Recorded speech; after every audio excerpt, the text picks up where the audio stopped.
Once again, good evening to all of you. In today's gospel, we see Jesus talking about marriage, divorce, etc., and the sins connected to it. So once a woman shared, "My husband and I divorced over religious differences. He thought he was God, but I did not." My dear brothers and sisters, today's gospel we hear Jesus speaking about marriage.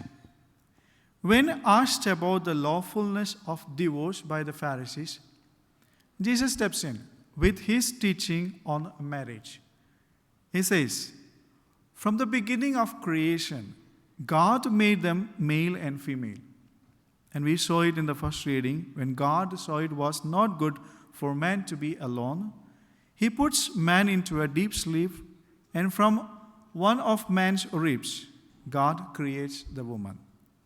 And Jesus continues, "For this reason, man will leave his father and mother and be joined to his wife.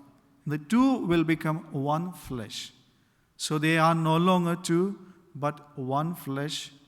Therefore, what God has joined together, let no one separate."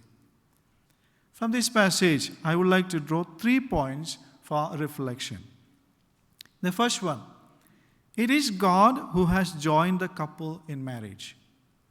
From the very beginning, God created man and woman and invited them to live in unity and in love. Marriage is not simply a human contract, but a divine covenant established by God Himself. The canon law of the church, number 1055, says, "The marriage covenant by which a man and woman establish between themselves a partnership of their whole life has been raised by Christ to the dignity of the sacrament." The idea that marriage is a gift from God is echoed throughout the Bible. In the first reading from the book of Genesis, we read that after creating Adam, God said, "It is not good for the man to be alone. So I will make a suitable companion for him." This companion, Eve, was created to be Adam's perfect match. God felt the need for a company for man, and He created the woman.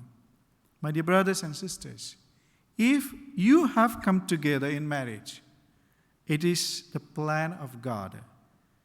God brought you together as husband and wife. The second point, they shall become one flesh. The phrase, "they shall become one flesh," is a powerful symbol of marriage union. It suggests a deep level of intimacy, both spiritual and physical. Husband and wives are called to share their lives in a way that is exclusive and total. They are to become a single unit, supporting and loving each other unconditionally. This ideal is not always easy to achieve because marriage is a challenging and demanding relationship. It requires commitment, requires sacrifice, requires forgiveness, but it's also a source of great joy and fulfillment.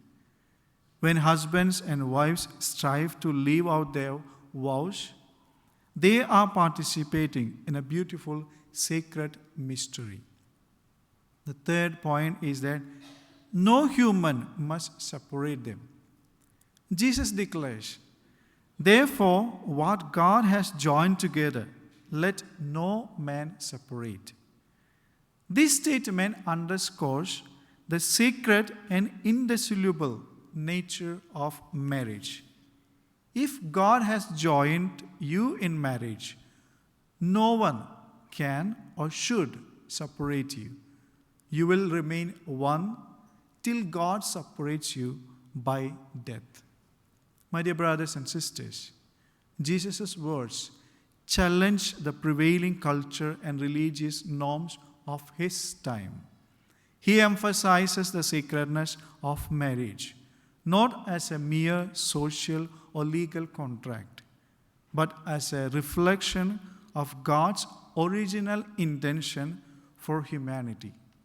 The union of a husband and wife is not simply a matter of convenience or companionship. It's a profound spiritual bond that unites them in a way that reflects the unity between Christ and the church. So let us work together to make good marriages and families. God, church, and I love and respect your marriage and family. May God bless you and your families. Amen.